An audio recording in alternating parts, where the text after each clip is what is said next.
Big TV భక్తి సమాచారం WhatsApp ఛానల్లో జాయిన్ అవ్వండి. అన్ని విశేషాలు ఎప్పటికప్పుడు తెలుసుకోండి.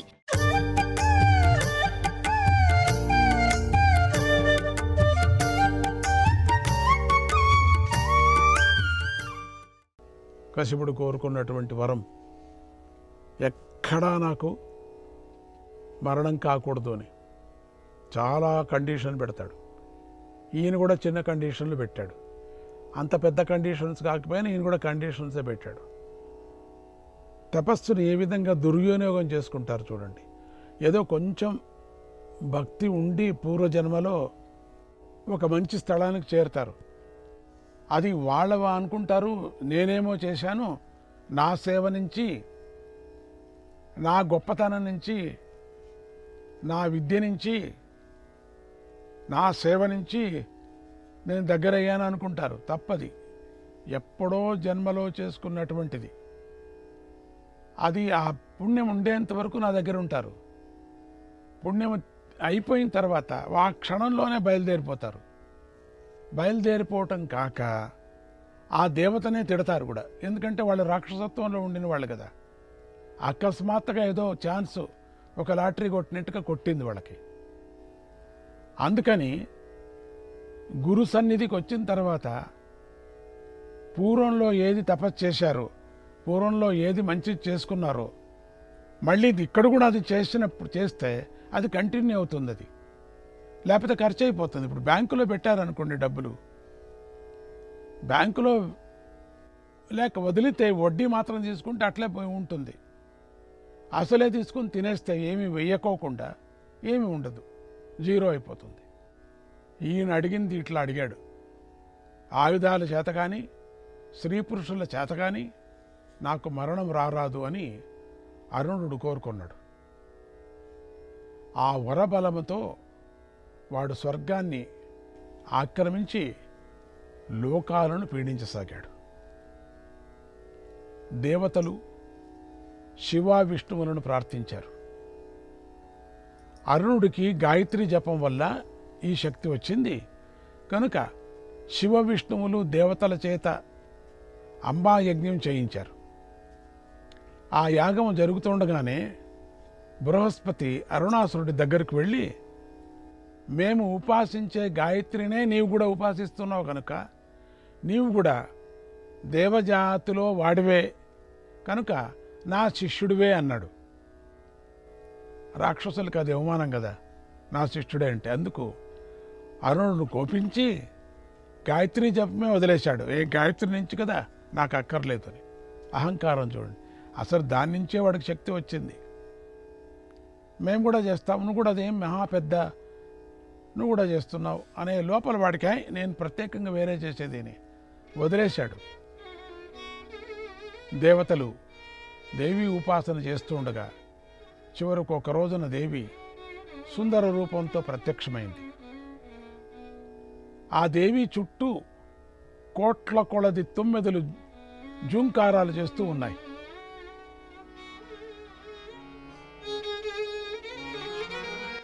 భ్రమరైర్వేష్టిత యస్మాత్, భ్రమరైర్వేష్టిత యస్మాత్ భ్రామరీయ తతస్మృత,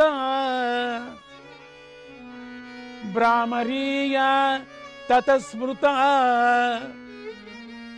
తస్యై దేవ్యై నమో నిత్యం, తస్యై దేవ్యై నమో నిత్యం, నిత్యమేవ నమో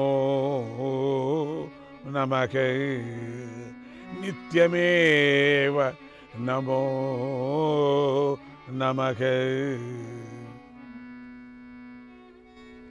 ఆమె చుట్టూ భ్రమరాలు తుమ్మెదలున్నాయి కనుక ఆమె భ్రామరీదేవి అయింది.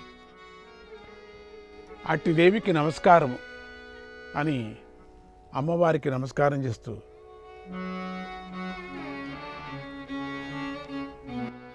భావయే భ్రామరీ భావన మాధురీ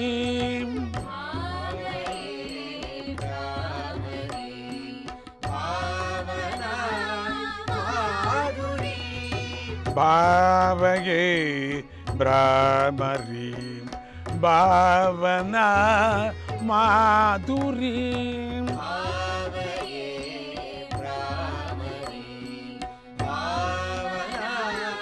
మాధురీ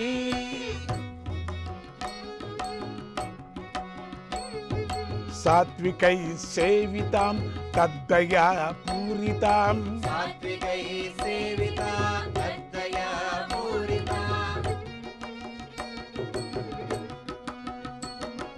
భ్రమరకైర్వేష్టితాం భావుకై సంస్తుతాం వేష్టితాం భావుకై సంస్తుతాం మల్లికా సౌరభ కృష్ణధీ వైభవాం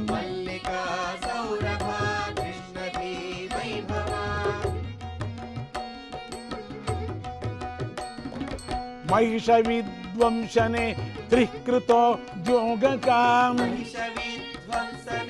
త్రికృతోద్యోగకా భావగే భ్రామరీ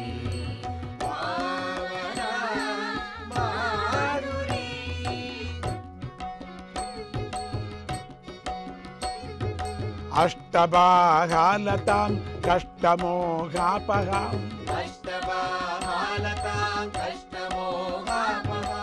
సంతతం భ్రామరీ నాదసం దాగినీం భ్రామరీ నాదసం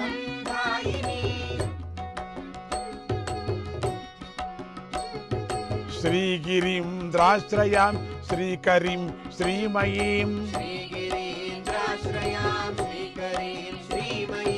సర్వగాం సర్వపం సచ్చిదానందదాం సర్వపాం సచ్చిదానందదాం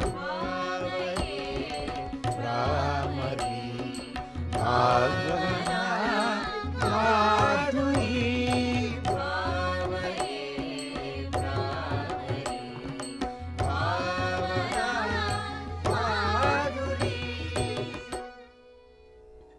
భావనలోని మాధుర్య రూపిణివైన భ్రామరీదేవిని భావింతును. ఆమె సాత్వికులకు సంభవించదగినది, వారి యందు దయగలది. ఎవరు సాత్వికులున్నారో వాళ్లను గురించి అమ్మ అనుగ్రహిస్తూ ఉంటుంది. భ్రమరములచే ఆవరింపబడినది, భావుకులచే స్తుతింపబడినది, మల్లికా సువాసనలచే ఆకర్షింపబడిన బుద్ధి వైభవం గలది. మహిషాసురుని సంహరించటానికి 3 సార్లు కృషి చేసింది. 8 చేతులు గలది. కట్టాలను మోహాలను పోగొట్టేది. ఎల్లప్పుడూ భ్రమర నాదాలను కలిగించేది. శ్రీశైలంలో వినబడుతుందని చెబుతారు ఇప్పటికి కూడా. అక్కడికి వెళితే ఆ భ్రామర నాదం, ఆ తుమ్మెదల నాదం శ్రీశైలంలో నివసించేది. శ్రీకరి, శ్రీమయి, సర్వత్ర ఉండేది, అందరినీ పాలించేది, సచ్చిదానందాన్నిచ్చేది. తర్వాత దేవి ఆజ్ఞ వలన కోట్ల కొలది ఆ 9 దండ్లు జూంకరిస్తూ అరుణాసురుడి పురం మీద వ్రాలి రాక్షసులందరి తలకాయలు కూడా కొరికేశాయి. బ్రహ్మవరము ప్రకారమే అరుణాసుర సంహారము జరిగిన తర్వాత భ్రామరీదేవి భక్తులను అనుగ్రహించటానికై భూలోకంలోనే ఉండదలిచి సరి అయిన ప్రదేశం కోసం అన్వేషించసాగింది. ఆమె సహ్యాద్రి పంక్తుల వెంట తిరుగుతూ ఉండగా అద్భుతమైన మల్లె పొదల వాసన ఆమెను తుమ్మెదగా ఉన్నటువంటి దేవతను ఆకర్షించింది. అక్కడ మల్లికార్జున జ్యోతిర్లింగమును ఆమె దర్శించింది. అక్కడే ఉండిపోవాలని నిశ్చయించుకుంది ఆ భ్రామరీదేవి.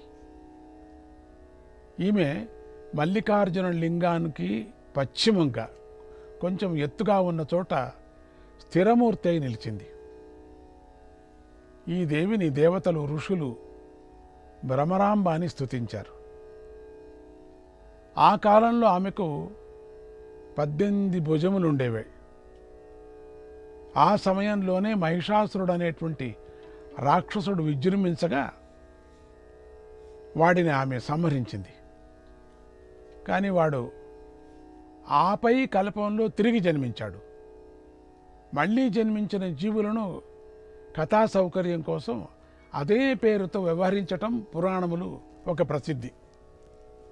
ఈ రెండవ మహిషాసురుని కూడా ఆ దేవియే సంహరించింది.